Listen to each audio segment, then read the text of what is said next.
شخص يصلي على كرسي، فأين يكون مكان وضع الكرسي وقت صلاة الجماعة بالمسجد؟ هذا الفتوى فيه وهو الرأي الراجح أن قدمي الكرسي المؤخرتين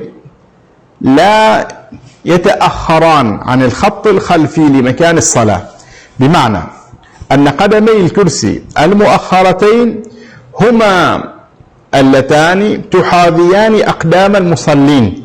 فهذا الإنسان لا يشرع أن يؤخر قدمي الكرسي إلى ما بعد أقدام المصلين،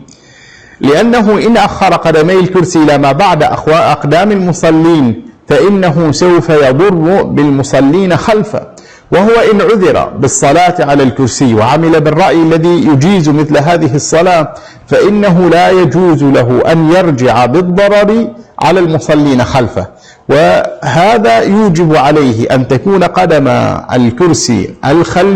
الخلفيتان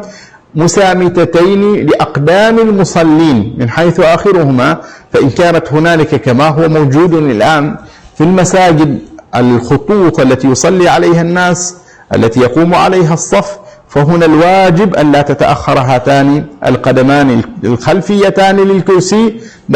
ذلك الخط، والله تعالى أعلم.